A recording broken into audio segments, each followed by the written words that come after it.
You're tuned into the It's Real podcast with your hosts, Kayla and Andrew Yagi. Each week, we'll talk about what happens behind the scenes working full-time in real estate and share with you real-life stories, our successes and failures as we work to help consumers and industry professionals reach their real estate and real-life goals. Here we go. Episode 108. I'm Kayla. I'm a lender. How's it going, Andy? Hey, I'm doing really good, Kayla. It's nice to see summer weather among us. The sun is shining. It's a beautiful day. Isn't it like kind of a shock to the system a little bit? It's like at night, it's like I don't need a jacket. Or you go outside and you're like, oh my gosh, I'm not freezing. I don't know if it was because May was so chilly, it wasn't this warm. It to me, it feels like a shock. Right. I don't know. I'm a little bit more partial to cooler weather, but it is nice. I mean, it's nice when the days are longer, the sun's out, everybody's in a better mood, which, like we've talked, you go down to Arizona and it just seems like people are generally happier because the weather's nicer. It's amazing what some vitamin D can do, I think about my dogs too. They're cooped up in the winter and they don't want to go outside at all. I don't blame them. And then it's like, oh my gosh, like they come alive, they get energy, they get exercise, we go to the lake. It's just so much better. Right on. I'll take it. So it's been a little bit since we've connected because, hey, things have been probably kind of gangbusters for both of us in many different ways. What's new with Kayla? What's new? Well, we're, rounding out probably the biggest month, I feel like, in terms of like activity. I mean, think about it. I think we talked about this before from, graduations and Mother's Day, and it's like school is ending. I'm sure your family's experiencing the summer excitement, right? So I feel like we're kind of just coming off of May. It's been kind of wild and crazy. We just went to Carrington, North Dakota to see my niece graduate. And it's just fun to go to graduations and, you kind of go back, right? Yep. And she's coming down to Fargo for hair school to T-Spa. So yeah, it's kind of fun to see that. And, just helps you like reminisce. Like, remember when you were 18, Andy? I remember very well. Very, very well. It seems like yesterday, but I know. a long time ago. What a time. But, it's such a fun time of year. I think everyone, like you said, is in a better mood. So yeah, just a lot of activity. And we're kind of just now getting into lake season. We got our boat in. We got kind of some things taken care of. So we're like officially ready to enjoy the lake as long as we can get down there. So what about you? What's going on with you, the girls?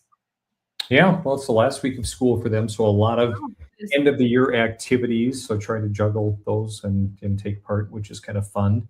I think my wife's getting a little bit stressed about kind of summer with them and activities and keeping everybody occupied and not fighting with each other. You know how siblings are, having a school of siblings yourself. But no, things have been good. Did a little Memorial Day travel. I was actually on a flying trip, so I was kind of all over the place out east, and so that was kind of fun. And yeah, the real estate market, just getting a lot of different calls. We're listing quite a number of properties, have a number of buyers that are really coming out of the woodwork, people that are looking to make a move, whether it's for a primary residence or more and more lakeshore now coming into the fold too, which makes sense. It's kind of the busy time. But kind of interesting though too, Kayla. I feel like things have been kind of touch and go through the year, and we've had some real busy times. But I kind of feel like the market a little bit is kind of starting to show a few cracks and a little bit of stress. How about you? Tell me more about these cracks. What are you? I mean, I will say I'm seeing a lot of emotion in real estate. I always go back to that conversation you had where you're like, I worked in funeral service, and seeing how people are in real estate, it really is emotional, but I'm seeing it more and more from I want to get the best deal, and the best deal means saving $300 on the house, to I'm not budging on this, to rates are all over the place, to that's what closing costs are. People just seem a little bit more heightened. Maybe it's just my clients that I've dealt with in the last month or so, but I'm just seeing a lot of emotions in real estate. I'm seeing applications have kind of backed off slightly, and I'm seeing more people get into contract. So that's what I'm experiencing as a lender in Fargo. But tell me more about these cracks. Well, you tell me first, those that are getting into contract, are they getting good deals? Are you seeing things go over ask? Are they, getting concessions from Yeah. sellers? What are you seeing? I'm seeing a lot of new builds. So the new builds, you'll see some builder concessions sometimes. The ones with existing homes, I'm seeing a few that have had some inspection conversations and who pays for what. And that's been kind of a point of contention between people. But I am still seeing seller concessions. I had one yesterday. They asked, how much do we need? And I told them they need, $7,000, let's say it was, for concessions. And they said, well, we're the only offer. I think we can get it. So it truly depends on the house, any other offers, but I'm still seeing them come through. Hmm. Yeah, for sure. I would say looking at the market, I mean, okay, so I'm more heavy on the listing side, so kind of the opposite of you. And again, in the last month, we've seen some super desirable homes that have gone multiple offers, well over asking price. I mean, like rates were 2 to 3%. And then I'm just starting to see, especially homes like in our market that are $350,000 plus, the showings really taper off, and even some that are above that. Not that there aren't buyers for them, but I think a lot of move-up buyers or a lot of the individuals who are buying in that price point, they're hanging tight a little bit, and they're like, okay, we're trying to make sense of the market. We're trying to make sense of rates. Kayla, I came across the article on Realtor.com just the other day where it talked about rates have really hit a 9-month high, which again, it's a tenth to a hundredth of points. So it's not like it's some catastrophic shift, but nonetheless, I think people are kind of trying to weigh that, like you say, when people talk about rates. And I think also people are kind of weighing their personal financial situation, as it pertains to their goals. Energy prices are, starting to trickle down to every area of our life, whether you go to the coffee shop, whether you go to the gas station. I've got a friend that owns a gas station, Kayla. They've got a ton of hot food. He said, boy, they're really struggling right now. No one's coming inside, to buy any of the items where they really make money. They're paying at the pump, they're leaving. So I look at, some things like that. I think a lot of people are we've talked in the past how 7 in 10 households are living paycheck to paycheck. I think that's putting more stress on those households, and I wouldn't be surprised if it was even 8 households now, just as things are kind of shifting. So I think that's going to have a little bit of an effect, and again, another article talked about, listing prices falling. We've seen some homes that we've had to take price cuts on, and not that there's anything wrong with the home, not that it's really priced poorly, but again, I think buyers are maybe a little bit confused, or like that article says, maybe even a little bit spooked. I see it too. I have this client. They've been wanting to buy for, I want to say it's been 2 years now. And she and I spoke quite a bit last week. In fact, I finally just said, can we hop on a call? Because she sends us a house, we tell her the payment. She sends us the house, we tell her the payment. And it's been happening for years. And it's like she wants a cheaper payment, but she wants the nicer house. And finally, I got on a call with her and I just said, okay, here's what happens when you do buy. Here's what happens to, generational wealth, building generational wealth. And she goes, Kayla, it's just me. I don't have anybody. I don't care about generational wealth. And I said, okay, well, fair enough. And I said, well, tell me this, like, she has a dog. And I'm like, how do you feel about your dog being in the apartment? She's like, I hate it. And I said, okay, like sometimes it comes down to, what do you need in life? What do you want out of this life? What are you willing to spend the money on? And she ended up tearing up and she's like, I'm just scared of change. I've been in this apartment for 20 years. I've been at this job for 20 years. I'm scared of change. And I think for some people, especially someone like her, a single woman, I think that there's a lot of emotions involved as well. And some people aren't talking about that. I think about, okay, what if the furnace goes out? What about this? And I think that I see a lot of people that can barely afford the home inspection. and the appraisal, and that's $1,000. And then we're squeezing out money at closing. Obviously that's going to make people nervous. But I think having the right conversations with the right people, I told this girl, I'm like, listen, maybe home ownership isn't for you, but let's talk through it. And I think a lot of people, Andy, aren't having the conversations. I think they're assuming. And they're assuming they shouldn't buy, or they should buy, or that rates need to be at 5% because their dad said that's what makes the most sense. And I think until someone sits down with the right people and they say, here's my situation, here's what I want to afford, I think that people are just relying on the internet and ChatGPT and their dad. That's at least in my experience what I'm seeing. And I think that just causes confusion with people. Yeah, I would agree. I'm seeing that too. We sat down virtually with a couple that's planning on moving to the area from out of state, and they came to us online, and so we had some good time to connect. And hey, we just want to go see houses. Like, this house checks all the boxes. Well, with their particular financing, which was through a national bank as well, that historically maybe doesn't like some of the more rural communities around us. Worried about the lender, number one. Number two, by sitting down and having that conversation, that particular house doesn't qualify for their financing and isn't an option. All the while, again, we talk about goals. In their case, they want to get here and not sure where they want to live or work, but they need a house. And I said, well, maybe rent. Well, I think they might have to come live with you, Kayla, because they've got 9 animals. So they're it's a little bit challenging to find a place to live when you have of animals. So, well, and when you're relocating, there are options where you can purchase a home before you start your job, but there are certain requirements around them, not being contingent on items in the contract.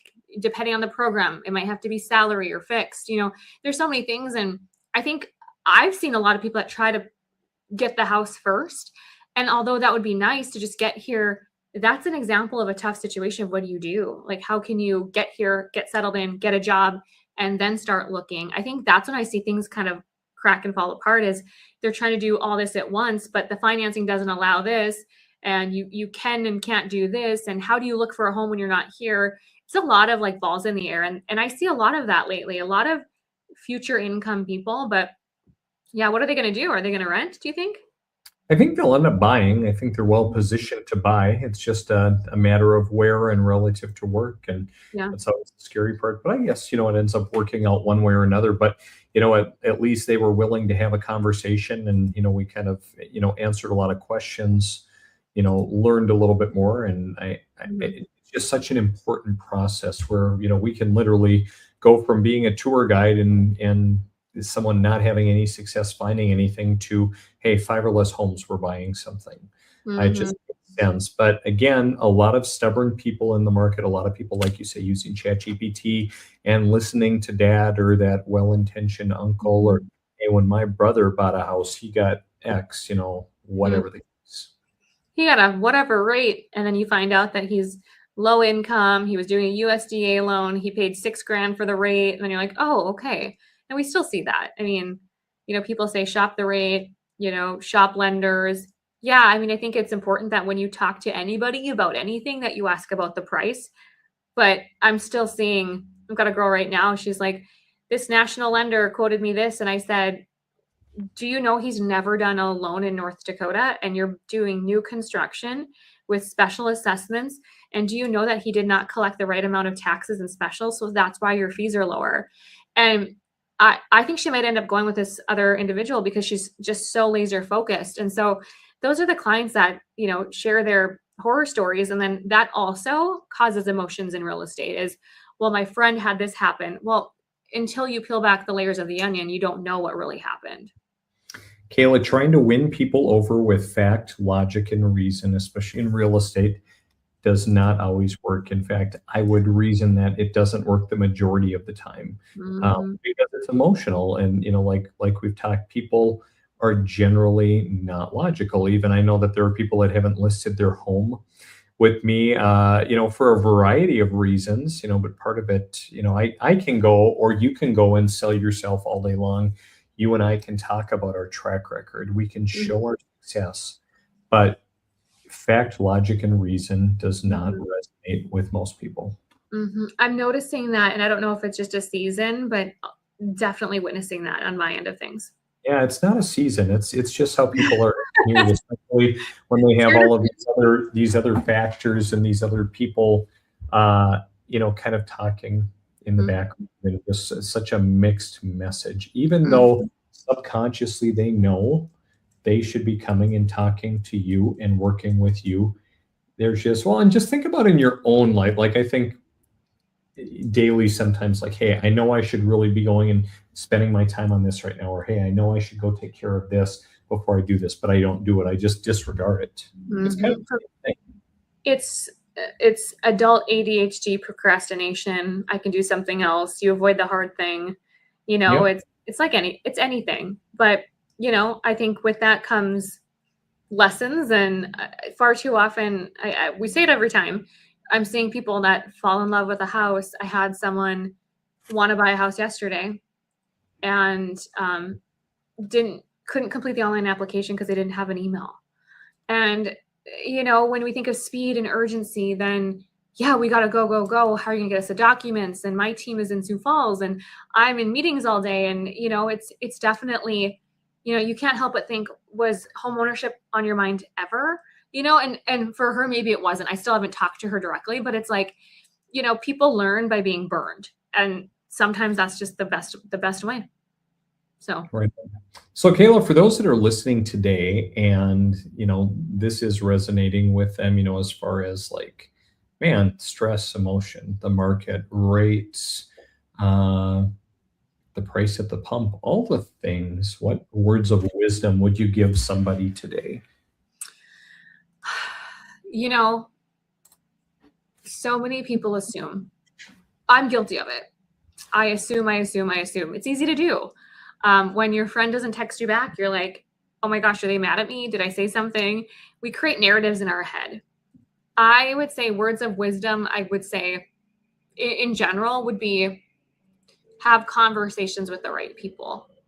I even have people, Andy, that come to me and they're like, there's no way I'm going to be able to afford a house. And I'm like, actually, you can afford your budget that you want double. And they're flabbergasted. They're like, what? And it's all about just having conversations. So get in rooms with the right people, reach out, ask for help, don't assume. I would say in any really words of wisdom at any time, I guess. Mhm. But Mhm. okay, you Yeah. have better words of wisdom. Let's hear them. I don't know that I do, but I would just say in general, Kayla, you're probably closer than you think. I Mm-hmm. think that's in, so many areas of life, whether it's health and wellness, whether it's something career, buying a home, relationships. I think most people, they stand in their own way. And I think a big piece is just, getting out of your own way and taking actionable steps towards your goals. So even today, in terms of housing, Kayla, I look at people who again think that, boy, I can't afford this or I can't whatever. Even, my wife and I have been talking about building a home and we're taking, steps towards that and a plan and, pricing it out. And it's still in a sense like you seem so far away from the goal. And even speaking from someone who works in this realm every day, it can be challenging and stressful. And I think a big part is just, taking the time to work towards that goal. And again, just deciding how important is that goal. Again, you talked about people earlier, like, hey, maybe home ownership isn't the right move. There are some people that are just meant to be renters. And I've had some people in my office and said, can I sell you a house? Yeah, I can sell you a house, but I don't think you should buy one. I think Mm-hmm. that you should be renting because of X, Y, and Z. So I think ultimately you're closer than you think. If it really is a goal, work towards it, map out a path. It likely is. Mm-hmm. I 1,000% agree with that.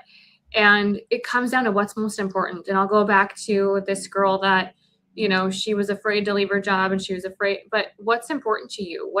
Where do you want to live? Like, do you want a backyard with trees? Do you want, like, what do you want out of your life? And I think that sometimes we in the industry, there's a lot of people that just get online and they just start like, you should buy, you should buy, you should buy. End of the day, it's up to you and you get to decide. But you're right, talk to the right people, and you probably are closer than you think. But at least having those conversations allows you to be able to choose your path versus always wondering, like, can I do this? Like, is this in the cards for me? Mhm. I've got a question for you, Kayla. Oh since boy. we're kind of May, we're kind of, graduation time. What Yeah. is the youngest person you have ever sold a home to? I think 19. Okay. And what Yeah. was the story of that individual? I mean, obviously shortly after graduation to some degree. Actually, I'm helping her buy a house, believe it or not, next month. She came back to me, but she's 19. She was out of high school and she was working in a small town, but had recently graduated, wanted to move out with parents. And yeah, but I don't know if I don't think she was in college. She went to like a year, but she was 19. Yeah, Cool. pretty young. What about you? I think you've got me beat. I think 20 or 21. And again, someone that, went to a little bit of technical school and then ended up getting a job, a pretty solid job. And actually one as well, I'm trying to think. Probably about the same age, but really just did on the job training and, didn't really go to school, but Mhm. had a really great job and then turned around and purchased. I always say that I wish I would have known what I know now. And I'm really excited having 3 daughters growing up to kind of see what direction they go. But, just really trying to educate them, especially on investing in real estate. I even look at, and I don't do it quite as much anymore now that my wife kind of isn't working full time outside of the home. She generally will take care of picking the kids up. But I can think of Ella, my oldest, when I would pick her up a few years ago when nobody else was in school. And I would take her places. We go to a rental property, or I've taken her on an occasional showing. And, just the questions that come up. Well, Dad, like, why are we in here? We own this house. Well, why do we own this house? Well, why does someone pay us to live in this house? Or why does this person want to buy the house? And so you just, the conversations you have with your kids and you get those wheels turning, like it's Mhm. really, really fun, to kind of watch them learn. Yeah, and I think you look back and reflect, our parents did as well as they could, but they didn't know what they didn't know and they knew what they did. Like, but I think back to 20, 30 years ago and what our parents taught us versus what we know now. Like, and your girls are absorbing everything and it's fun. You should have like a Yeagyisms, things that like your kids say. Like, and like put that on the wall or laminate it, but they say some funny things, but they have curious questions, right? Like Yep. they're naturally curious. Yep. Absolutely. Yeah.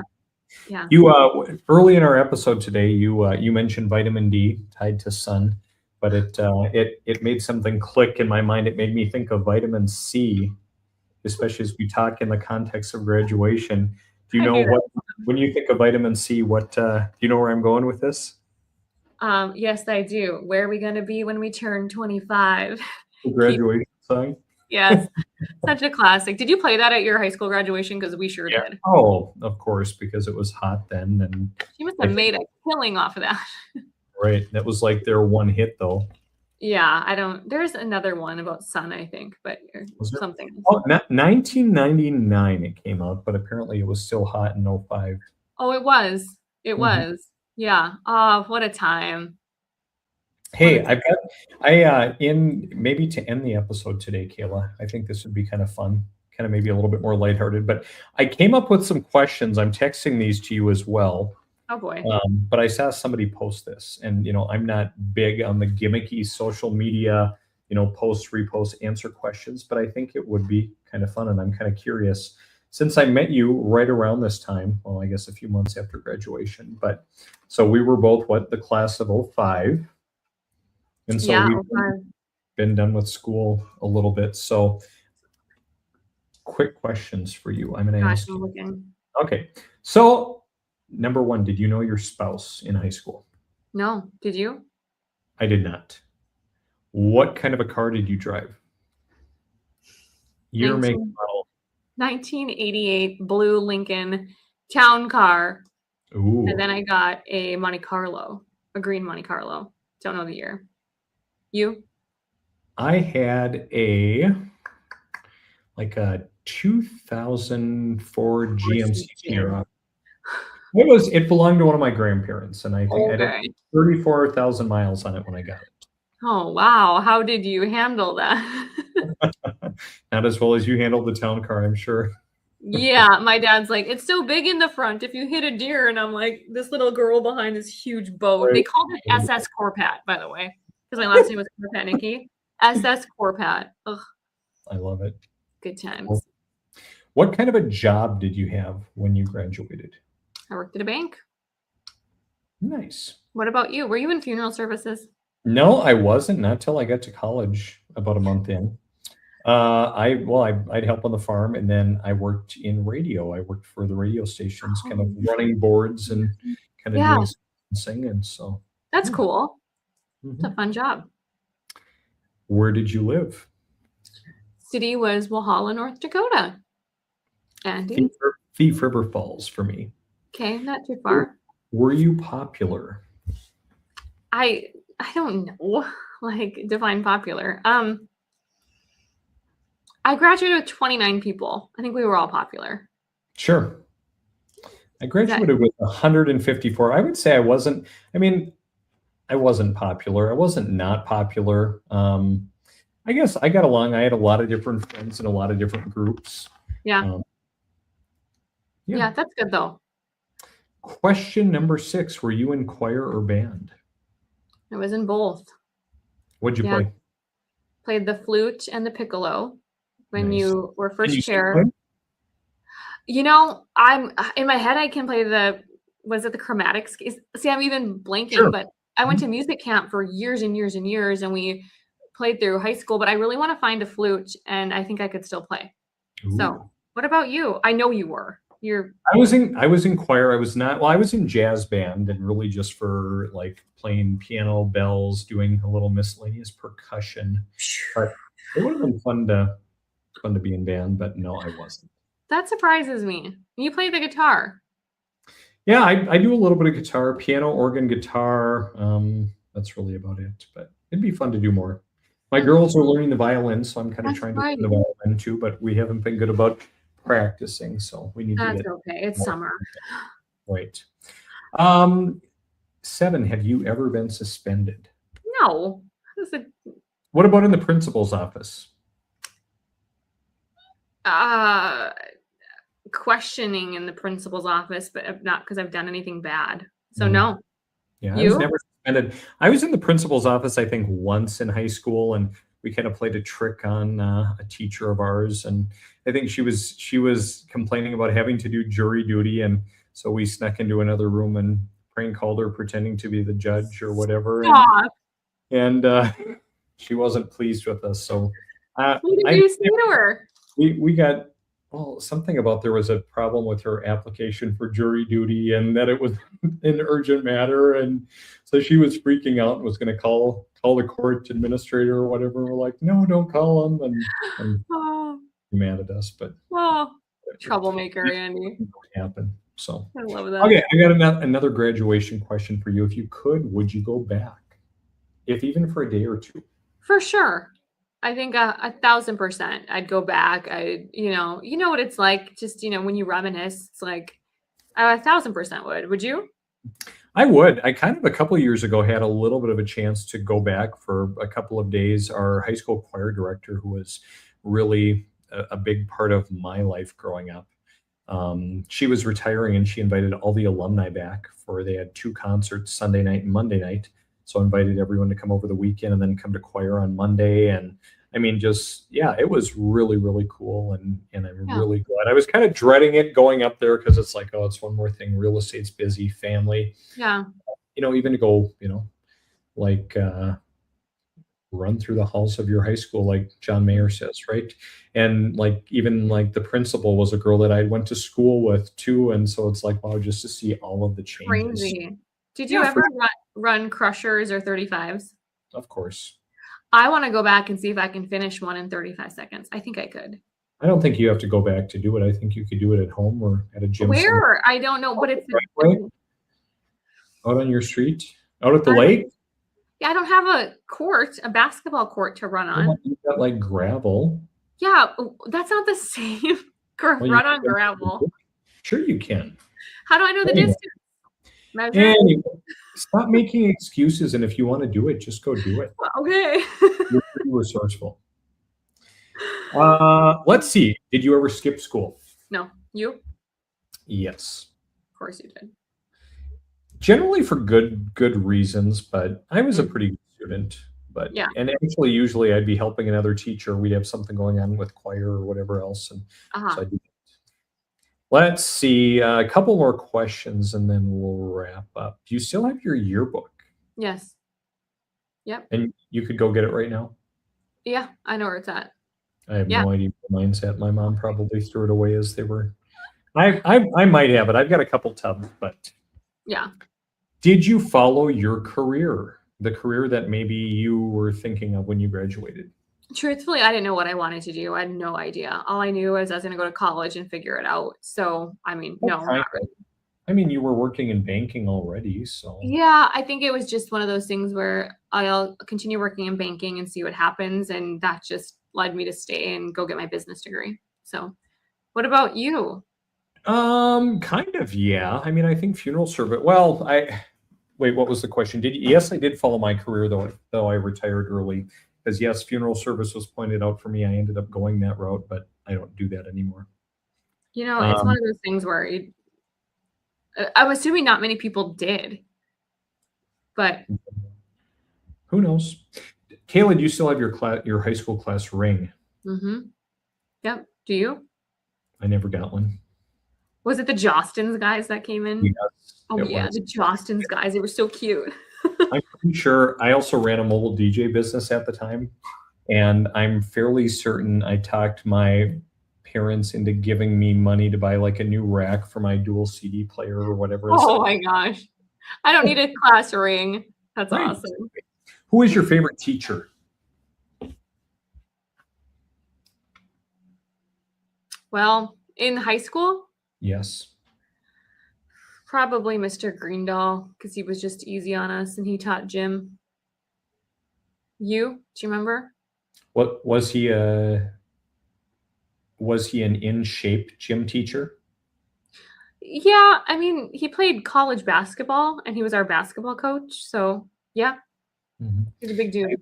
I saw something online the other day, and it said that I knew education was absolute fraud when I learned that all the teachers in school had never run any businesses or done anything other than teach their whole life, and because my gym teacher was fat. Oh my gosh. My favorite teacher, Darcy Reese. She was our choir teacher. She was my favorite. Of course. Yeah, really awesome. So. Love that. Kayla, let me see, just a couple more questions. Who is your, let's see, favorite restaurant? In high school? Yeah, in high school. Dude, from Walhalla. Wait, All what'd you right. say?